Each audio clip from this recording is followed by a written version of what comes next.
Penumbuhan Budi Pekerti kelas 1 dan 2 SDN 149 Cigadung dengan Ibu Nurul Fadilah.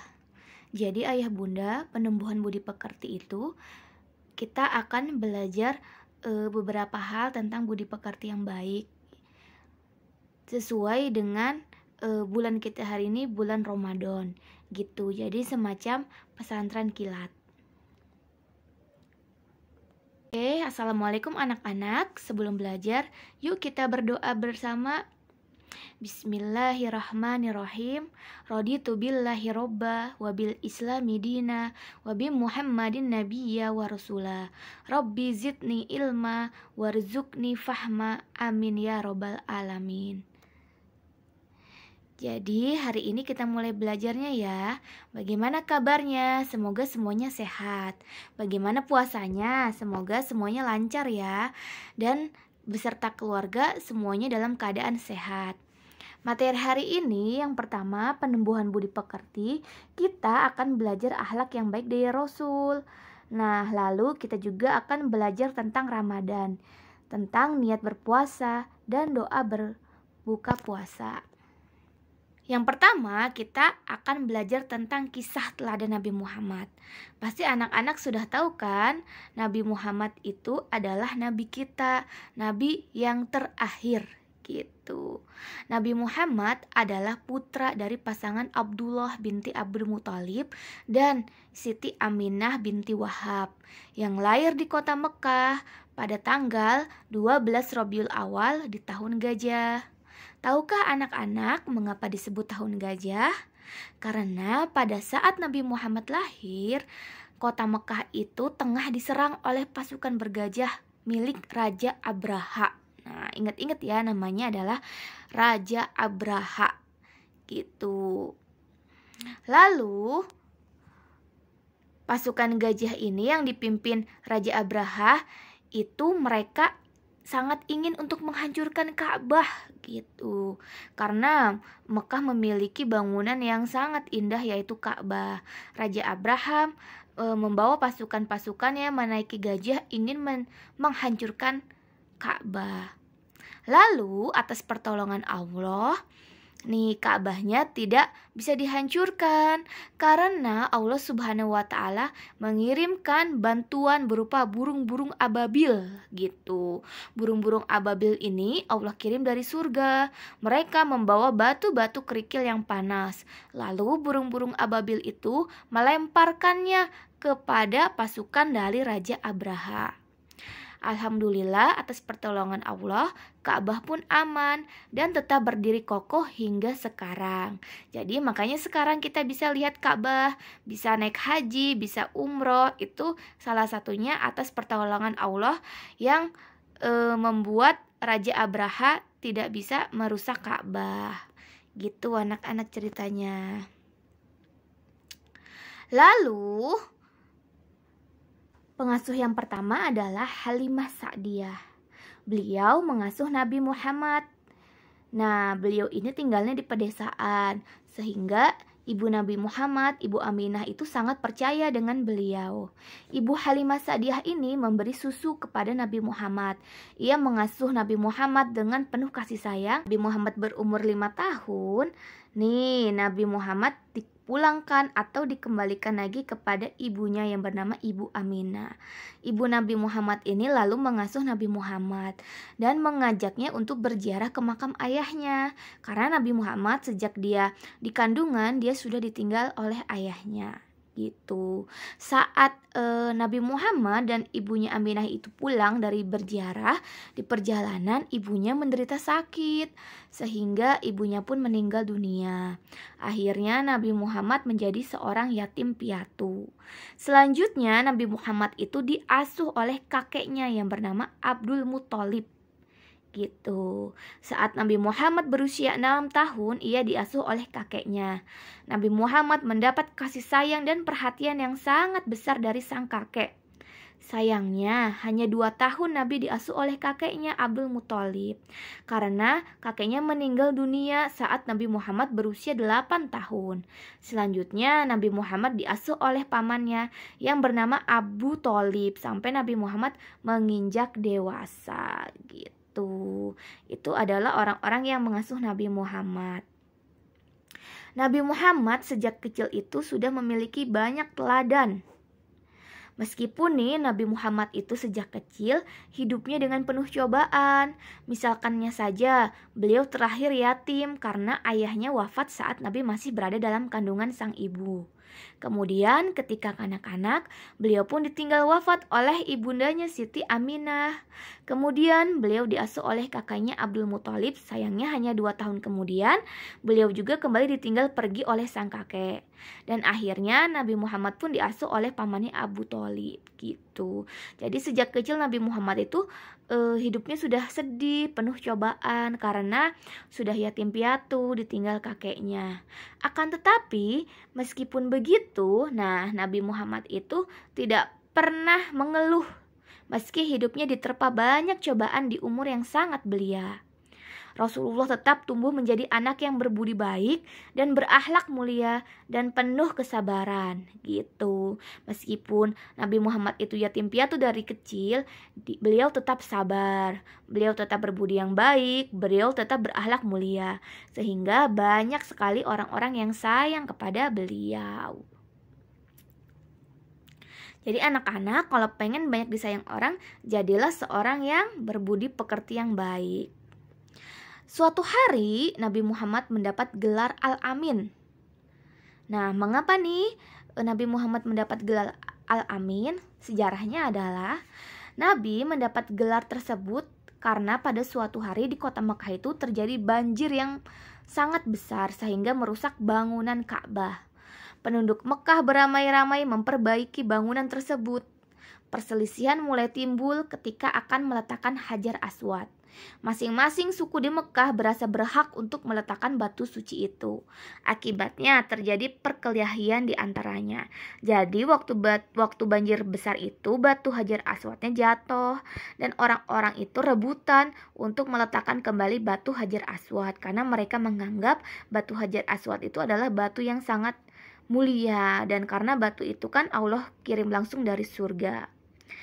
Lalu suatu hari mereka saling berembuk dan sepakat bahwa siapapun orang pertama yang memasuki Masjidil Haram, ia akan berhak memutuskan perkara ini. Ternyata nih anak-anak, orang yang pertama memasuki Masjidil Haram adalah Nabi Muhammad SAW. Pada saat itu umurnya masih sangat muda sehingga orang-orang bingung apakah harus membiarkan Nabi Muhammad untuk memutuskan perkara ini. Akhirnya mereka pun menyerahkan perkara ini kepada Nabi Muhammad. Meskipun pada saat itu Nabi Muhammad itu umurnya masih muda, beliau sudah sangat bijaksana. Nah, agar semua orang bisa meletakkan batu Hajar Aswad ke tempat semula, Nabi Muhammad menggelarkan sorbannya, lalu menaruhnya batu Hajar Aswad itu di atas sorbannya. Dan meminta setiap perwakilan masing-masing suku-suku di Mekah untuk memegang ujung sorbannya dan bersama-sama untuk mengangkat ujung sorban itu dan meletakkan si batu Hajar Aswadnya itu ke tempat semula. Nah, dengan perkara inilah Nabi Muhammad mendapatkan gelar Al-Amin, yaitu orang yang sangat jujur dan bisa dipercaya.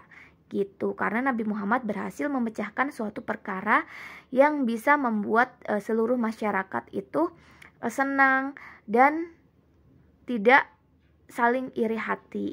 Nah, dari cerita tersebut kita bisa tahu nih, Al-Amin adalah gelar yang diberikan untuk Rasulullah karena sifat beliau yang begitu terpuji serta dapat dipercaya. Nabi Muhammad dikenal dengan kejujuran dan sifat amanahnya yang begitu luar biasa, baik dalam berdagang ataupun kepentingan umat. Sehingga Al-Amin sendiri bukan hanya sebagai gelar biasa, namun menjadi sebuah tanda bahwa sifat dan akhlak Rasulullah SAW bisa dijadikan teladan yang baik untuk seluruh umat. Nah, kita sebagai Orang-orang yang beriman kepada Allah dan meyakini Nabi Muhammad harus bisa menjadikan Rasulullah itu adalah teladan kita untuk dapat terus berbuat baik dan berbudi pekerti yang baik. Oke. Dari cerita yang tadi nih coba kita review. Jadi siapa nama ayah dan ibu Nabi Muhammad? Hayo, siapa nama ayahnya? Iya, nama ayahnya adalah Abdullah. Siapa nama ibunya? Iya, nama ibunya adalah Siti Aminah. Sekarang ibu tanya lagi nih, apa saja sikap Rasulullah yang harus kita contoh? Dari cerita tersebut tadi banyak sekali kan sikap-sikap Rasulullah yang baik. Coba sebutin apa aja nih yang harus kita contoh. Oke, yang pertama adalah bersikap jujur, bersikap bijaksana, bersikap amanah, bersikap sabar menghadapi cobaan, dan tidak pernah berputus asa meskipun banyak cobaan atau kesedihan yang bertubi-tubi. Itulah beberapa sikap Rasulullah yang harus kita contoh. Oke anak-anak, selanjutnya nih, kalian tahu nggak lagu Kisah Sang Rasul? Kayaknya semuanya tahu ya. Kalau tahu, kita bisa bareng-bareng menyanyikan lagu tersebut, oke? Ada yang tahu? Yang seperti ini. Abdullah nama ayahnya, Aminah ibundanya, Abdul Muthalib kakeknya, Abu Thalib pamannya. Nah, pasti tahu semua kan lagunya. Coba deh habis ini kalian cari lagu tersebut di YouTube dan hafalkan, karena di situ mengandung berbagai cerita dan sejarah tentang Rasulullah SAW. Selanjutnya, setelah kita belajar tentang Rasulullah, kita akan belajar tentang bulan Ramadan. Semuanya hari ini puasa kan? Alhamdulillah kalau puasa. Insya Allah anak-anak kalau sudah berpuasa pasti hafal kan niat puasa Ramadan? Oke, kalau hafal kita baca bareng-bareng ya. 1, 2, 3. Nawaitu saumal ghadin an adai fardi sahri Ramadana hadihis sanati lillahi ta'ala. Ya Allah, aku niat berpuasa besok untuk menunaikan kewajiban bulan Ramadan karena Allah Ta'ala gitu. Nah, anak-anak kalau buka puasa gimana? Langsung minum aja karena udah kelaparan atau berdoa dulu? Oke, sebaiknya berdoa dulu ya, biar puasa yang seharian kita lakukan itu menjadi berkah dan makanan yang akan kita makan juga menjadi penawar dahaga yang baik. Doanya adalah Allahumma lakasumtu wa bika amantu wa ala rizkika aftartu birahmatika ya arhamar rahimin. Ya Allah, karenamu aku berpuasa, denganmu aku beriman, kepadamu aku berserah, dan dengan rezekimu aku berbuka, dan dengan rahmatmu ya Allah Tuhan yang maha pengasih. Itu adalah doa berbuka puasa. Tapi kalau kalian doa berbuka puasanya bukan yang seperti ini juga tidak apa-apa. Adalah yang lain nih doa berbuka puasanya. Seperti ini. Zahaba zama'u wabtalatil urki wasabatil ajru insyaallah. Telah hilang dahaga dan telah basah urat-urat serta telah tetap pahalanya insya Allah. Nah itu juga boleh dibaca saat kita berbuka puasa. Jadi yang mana aja deh yang kalian hafal, yang penting baca doa sebelum berbuka puasa. Oke, kalau semuanya sudah, jadi tugas hari ini karena kalian di rumahnya PJJ, jadi ibu akan menjelaskan tugas PJJ. Nah, tugas yang PJJ yang pertama adalah tolong kirimkan voice note hafalan niat dan doa puasa yang kamu hafal. Jadi doa puasanya satu aja ya yang kalian hafal apa. Kirimkan di grup kelas masing-masing. Yang kedua, jangan lupa nih mengisi agenda harian Ramadan. Dan satu lagi, tulislah niat puasa dengan artinya di buku tulis PAI. Tapi kalau buku tulis PAI-nya nggak ada, apa aja deh, yang penting buku garis. Selanjutnya, bagi yang dijadwalkan foto untuk mengirim foto oleh wali kelas, diharapkan segera mengirim foto ya. Terima kasih sudah melakukan pembelajaran hari ini. Semoga pembelajaran hari ini menjadikan kita anak-anak yang berbudi pekerti yang baik. Alhamdulillah pelajaran hari ini selesai. Tetap semangat sampai bertemu besok. Mari kita tutup dengan membaca hamdalah. Alhamdulillahirabbil alamin. Assalamualaikum warahmatullahi wabarakatuh.